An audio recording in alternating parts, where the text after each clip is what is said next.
Walk out now or I'll put you in a coma. That's what the MMA fighter said, cracking his knuckles in the parking lot behind Murphy's bar. The same fighter my wife had been sleeping with for 3 months. I looked at him standing there, chest puffed out, muscles bulging under his tight shirt, like he was about to step into the octagon. Then I looked at Rachel, standing beside him, arms crossed, waiting for me to back down like some scared husband. My name's Marcus Stone, I'm 42 years old, and I spent 16 years in special operations before coming home to Charlotte, North Carolina. I work construction now, as a foreman at Morrison Construction, building houses instead of neutralizing threats in places most people can't pronounce. But some habits never leave you, like reading a room, like knowing when someone's all show and no substance. She is finally with someone strong, Tyler continued, stepping closer. His breath smelled like protein powder and cheap beer. Someone who can actually protect her. I gave him a slight smile. Fighting in a cage is one thing. Spending 16 years handling real threats overseas taught me that real strength isn't about flexing. He laughed, but I saw his eyes flicker, doubt creeping in. You think your little military stories scare me, he said, but his voice had lost some of its edge. I started unbuttoning my sleeves, rolling them up slowly. Not because I planned to fight him, because I wanted him to see the scars. The ones from shrapnel in Kandahar, the burn marks from a chemical fire in Somalia, the knife wound from a close encounter in Syria that should have killed me, but didn't. Tyler's posture changed. His shoulders dropped just a fraction. Marcus, stop, Rachel said, her voice sharper now. You're making a scene. I looked at her, really looked at her. The woman I'd married 6 years ago. The woman who used to trace those same scars with her fingertips and tell me she was proud of what I'd sacrificed for our country. Now she was standing beside a guy who thought flexing his biceps made him dangerous. I'm not making anything, I said quietly, just showing your boyfriend what real experience looks like. Tyler backed up a step. Then another. This isn't over, he said, but we all knew it was. I walked to my truck, started the engine and drove away, but as I pulled out of the parking lot, I saw Tyler lean down and whisper something to Rachel, something that made her nod and smile. Something that told me this wasn't about my wife anymore. This was about a man who thought he could intimidate a veteran and get away with it. He had no idea what he's just started. Rachel and I met 8 years ago at the military hospital where she worked as a nurse. I was recovering from my final deployment, trying to figure out how to transition back to civilian life. She made me laugh, made me forget about the things I'd seen, made me believe I could build something good. When I finally hung up the uniform for good, we got married 2 years later. Small ceremony, just family and a few of my army buddies. Rachel wore her grandmother's dress and cried when I promised to love her. Through whatever came next, I meant every word. The transition was challenging but manageable. Frank Morrison, a former Marine who ran Morrison Construction, understood what guys like me needed: structure, purpose, respect for what we'd been through. The physical labor helped, using my hands to create instead of destroy. But over the past year, something had shifted. Rachel started working out at a new gym, started coming home later, started looking at her phone more, and at me less. She said she needed space to find herself, said I was too intense, too serious, too stuck in the past. 6 months ago, she told me she was staying at her sister's house for a while, needed time to think. I found out about Tyler 3 months later, when my neighbor's kid posted a picture on social media, Rachel and some muscle-bound guy at a restaurant downtown, holding hands across the table. I did what any reasonable man would do.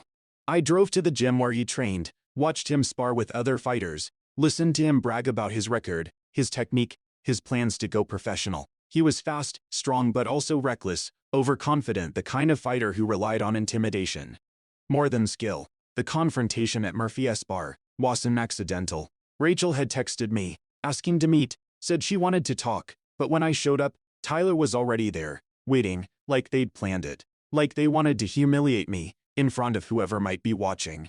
They had succeeded, but not in the way they expected. I sat in my truck for an hour, after leaving the bar, engine running, heat blasting, trying to process what had just happened. Not the confrontation itself. I'd faced down men with actual weapons, actual training, actual reasons to want me dead. Tyler was a playground bully, with good marketing. No, what bothered me was the setup, the way Rachel had specifically asked me to meet her at Murphy's, the way Tyler was already there when I arrived, positioned near the back exit, like he was expecting trouble, the way she stood beside him with her arms crossed, watching me like I was some kind of entertainment. They had planned this. My wife and her boyfriend had orchestrated a public humiliation. They wanted to see me back down, wanted to prove to themselves and anyone watching that I was just another broken veteran, who couldn't handle the real world. I pulled out my phone and scrolled through Rachel's recent texts. Can we meet tonight? I think it's time we talked about our future. Simple, direct, no mention of bringing back up. Then I noticed something else. In the reflection of the bar window, I'd seen Tyler holding his phone, recording. The entire confrontation had been filmed. My chest tightened, not from anger, from recognition. This was an operation. They weren't just trying to hurt me, they were trying to document it, probably planning to share it with friends, family, maybe even post it online. Look at how we made the big tough soldier run away with his tail between his legs. I started the truck and drove home, not to the apartment I'd been renting since Rachel moved out, but to the house we'd bought together 3 years ago. The house where my tools were still stored in the garage, where my military records were filed in the office closet, where I kept the evidence of who I really was. I spent the next 2 hours going through paperwork, deployment records, commendations, photos from missions I couldn't talk about, with people who didn't have the right clearances, letters from commanding officers who trusted me with their lives and the lives of their men. Then I opened my laptop and did something I hadn't done in years. I accessed public military databases that I still had legitimate access to as a veteran, made a few phone calls to people who owed me favors, started building a profile on Tyler Williams that he probably thought was private. By midnight, I had the basics: his real name, his actual fight record, his financial situation, his social media presence, his weaknesses. Rachel thought she'd found herself a strong man. Tyler thought he'd intimidated a washed-up soldier. They were both about to learn the difference between fighting for sport and fighting for keeps. I closed the laptop and went to bed. Tomorrow, the real work would begin. I waited 3 days before making my first move. During those 3 days I followed Tyler's routine, without him knowing. Morning workouts at Elite Fitness on South Boulevard, lunch at the same protein smoothie place, afternoons training at Iron Wolf Academy, evenings at Murphy's Bar, or downtown clubs. Usually with Rachel, he was predictable, loud, always talking about his next fight, his training regimen, his plans to sign with a major promotion. Always making sure people knew he was the guy who'd scared off some pathetic ex-soldier. On Wednesday morning, I walked into Elite Fitness during Tyler's usual workout time. I'd done my research. The gym offered day passes for $20. I bought one and started lifting weights. 3 stations away from where he was training, he noticed me immediately, pointed me out to his training partner. They both laughed. I kept lifting. After 30 minutes, he walked over. "You following me now, old man?" I set down the weights and looked at him. "Just working out. This is a public gym." "Yeah, well, maybe you should find a different gym." I'd hate for things to get uncomfortable. "For who?" He stepped closer, close enough that I could smell his pre-workout supplement. "For you. When I'm training, I need focus. Distractions make me angry." I nodded slowly. "I understand. When I was overseas, distractions got people killed. But this isn't a war zone. This is a gym in Charlotte, and I paid for a day pass just like everyone else." Other people were starting to watch. Tyler's face reddened. He was trapped between backing down in front of his training partners or escalating in a place where he could get banned. "You need to leave," he said. "Louder now or what? Or I'll make you leave." That's when the gym manager showed up, a middle-aged guy named Tony, who'd been watching from behind the front desk. "Problem here?" Tony asked. "This guy's harassing me," Tyler said immediately. "Following me around trying to start trouble." Tony looked at me. "That true? I'm just working out," I said. "Haven't said a word to anyone." Tony glanced around at the other gym members, most of whom had been watching the entire exchange. "Tyler, you approached him." "I saw the whole thing. He's my ex-wife's," Tyler started, then stopped. He'd almost said husband, which would have made him look like the aggressor in a domestic situation. "He's what?" Tony asked. "Nothing, just keep him away from me." Tony turned to me. "You planning to cause any trouble?" "Just want to finish my workout in peace." "Then do that, both of you." Tyler stalked back to his weights, but the damage was done. His training partners had seen him back down. Other gym members had heard him claim harassment when he's been the one doing the approaching. Word would spread. I finished my workout and left, but as I was walking to my truck, I noticed Tyler's car in the parking lot. A bright red Mustang, with custom plates that read "Knockout," flashy, attention-seeking, perfect. I also noticed something else: a small crack in the rear window.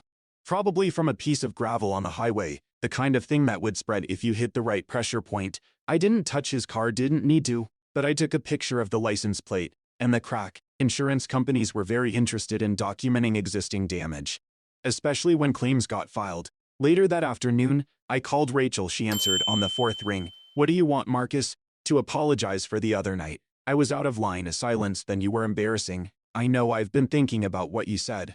About me being stuck in the past. Maybe it's time I moved forward. What's that supposed to mean? It means I'm ready to sign the divorce papers. No fight, no lawyers. Just clean and simple. More silence. Really, can we meet tomorrow? Somewhere neutral?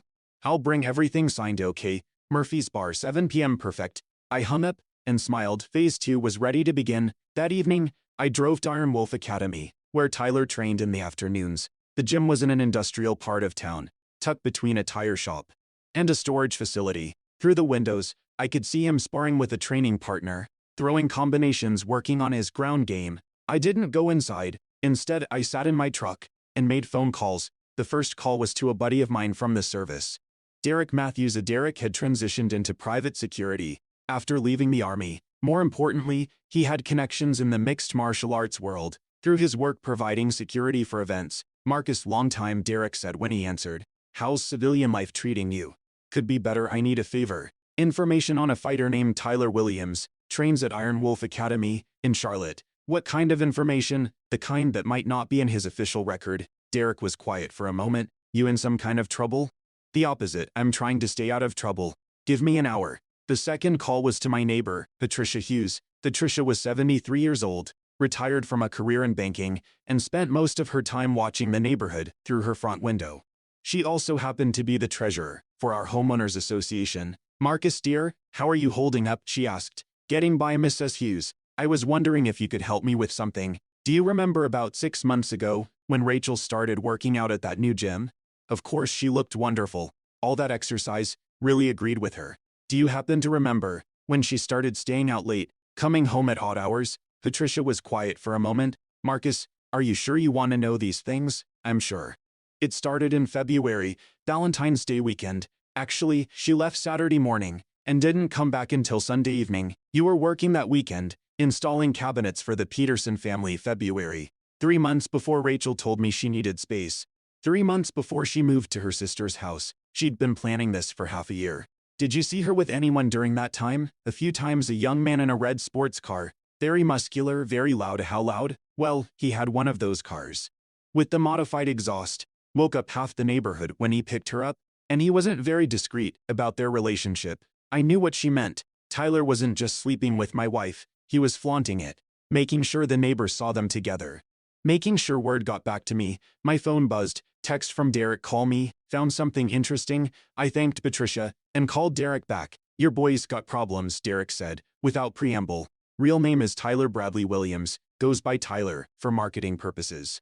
His fight record isn't exactly what he advertises. What do you mean? He claims to be 12-3 in professional fights, actually closer to 4-7 if you count the fights that didn't get official recognition. He's been padding his record by fighting guys who were way out of their league, or by getting fights stopped early due to injuries that couldn't be verified. Anything else? He's been trying to get signed by major promotions for 3 years, keeps getting turned down. Word is, he doesn't have the skills to back up his mouth. But here's the interesting part. He's been posting videos on social media, claiming he scared off some special forces veteran who was stalking his girlfriend, getting a lot of attention for it. So there it was. Tyler wasn't just humiliating me for fun. He was using our confrontation to build his brand, to make himself look tougher than he actually was.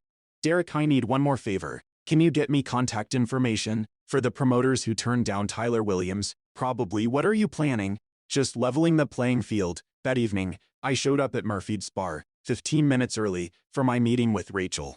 I chose a table near the back, where I could see the entire room. Old habits. Rachel arrived exactly on time, alone. She looked nervous. Where are the papers? She asked, sitting across from me. Right here, I said, sliding a manila envelope across the table. Everything signed, no contest. She opened the envelope and flipped through the documents. Her expression shifted from suspicion to confusion to relief. This is more generous than I expected. I just want to move on, start fresh. What about Tyler? He said you might cause trouble. Tyler doesn't factor into this. This is between you and me. She nodded, but I could see her checking her phone under the table, texting someone, probably letting Tyler know. The coast was clear. There is one thing, I said. What? I'd like to apologize to him too. For the other night. Maybe we could all meet somewhere. Clear the air. Put this behind us. Rachel looked surprised. Really, I was out of line. Let me buy him a drink. Shake hands. Show there are no hard feelings. I'll ask him. Great. How about Saturday night? "Here it's probably fine," she agreed, and left 20 minutes later. Taking the divorce papers with her, I stayed for another hour, nursing a beer and thinking through the final phase of my plan. By Saturday night, Tyler Williams would discover that some fights can't be won with muscle and intimidation. Some battles required strategy, patience, and the willingness to hit your opponent where they were weakest. I paid my tab and walked out into the Charlotte night, ready for war. Meanwhile, I'd spent the rest of the week gathering more intelligence through Derek's contacts.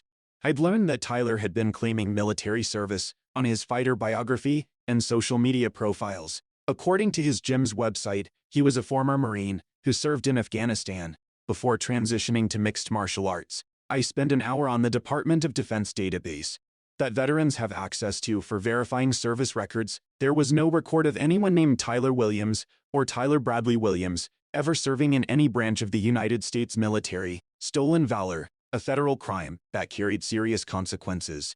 I also discovered that Tyler had been behind on his gym membership fees for 2 months and had been using Rachel's credit cards to pay for training expenses, supplements, and fight gear. She had no idea she was funding his career while he built his reputation as the guy who humiliated her veteran husband. Saturday night at Murphy's bar, Tyler strutted in like he owned the place. Rachel followed behind him, looking uncomfortable. I was already seated at the same table where we'd met during the week. 2 empty chairs waiting.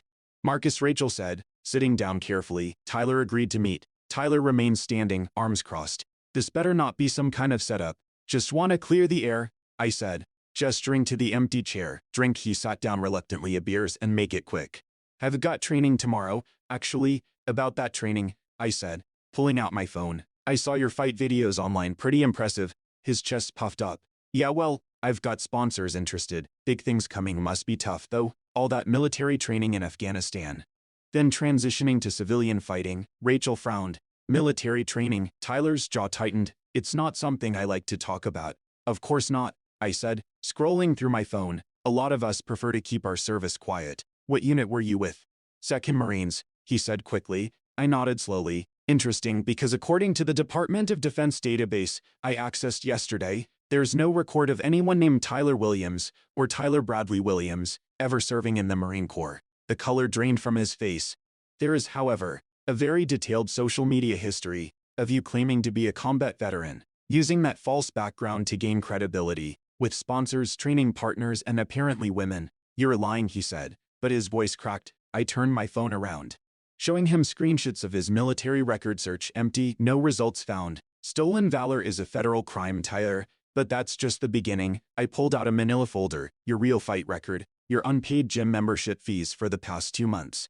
The credit card statements, showing you've been using Rachel's cards to pay for your training expenses." Rachel was staring at him now. "Tyler, what is he talking about?" "And this," I said, producing my phone again. "Video evidence of you threatening a United States veteran in this very parking lot, followed by you posting edited footage online to make yourself look tough." His face went from pale to red. "You can't prove any of this." "I don't have to prove it. I already sent everything to Frank Morrison's brother-in-law at the Charlotte Observer. Should be front page Monday." Tyler lunged across the table. I was ready for it. Caught his wrist, applied pressure to a nerve cluster I'd learned overseas, and watched him drop back into his chair, gasping. "The difference between you and me," I said quietly, "isn't that I am tougher. It's that I know how to fight wars, not just battles." The Charlotte Observer ran the story. 3 days later, local fighters' false military claims exposed by veteran. The article included Tyler's fabricated service record, his padded fight statistics, and quotes from 3 different gym owners who confirmed he's been training on unpaid memberships. Within a week, Iron Wolf Academy terminated his membership. Elite Fitness banned him permanently. 2 potential sponsors pulled their offers. The regional MA promotion he'd been courting released a statement distancing themselves from any association with stolen valor. Rachel filed for divorce herself after discovering that Tyler had been using her credit cards to pay for his training expenses while claiming to be protecting her from her dangerous veteran husband. She moved back to her sister's house, but this time it wasn't temporary. She was done with both of us. Tyler tried calling me twice, left voicemails claiming he'd been misunderstood, that it was all a misunderstanding. I deleted them, without listening to the full messages. The divorce was finalized 6 weeks later. Since Rachel had initiated the proceedings, and I had evidence of her relationship with Tyler, Crediting our separation, I was able to negotiate keeping the house in exchange for her taking most of our other assets. A fair trade. 6 months later, I heard through Derek that Tyler had moved to Florida, trying to restart his fighting career under a different name. But the internet doesn't forget. His reputation followed him wherever he went. I kept the house, found a new routine, started sleeping better. The hypervigilance that had defined my post-military life finally began to fade, replaced by something I hadn't felt in years. Peace. Frank Morrison offered me a partnership in Morrison Construction, said he needed someone he could trust to help expand the business. Someone who understood the difference between building something and tearing it down. I accepted. On quiet evenings, I sometimes thought about that night in Murphy's bar, about the moment Tyler realized that real strength isn't about muscles or intimidation. It's about knowing who you are and having the courage to defend it. Some fights are worth having. Others teach you that walking away is the strongest thing you can do. But sometimes, the strongest thing you can do is let your opponent destroy himself with his own lies, while you simply provide the stage for the performance. Tyler Williams learned the hard way that you can't build a reputation on stolen honor and expect it to last. And Rachel learned that flashy muscles and loud cars don't make a man strong, they just make him loud. As for me, I learned that the best revenge isn't getting even. It's letting the truth speak for itself, and watching your enemies discover that some battles can't be won with force, only with integrity. The neighborhood is quieter now. Miss Su's waves from her window when I come home from work. The house feels like mine again. And when I roll up my sleeves to work on a project, the scars don't feel like reminders of violence anymore. They feel like proof that I survived everything they threw at me and came out stronger on the other side. Thanks for watching. Hit subscribe to check out more stories on my channel.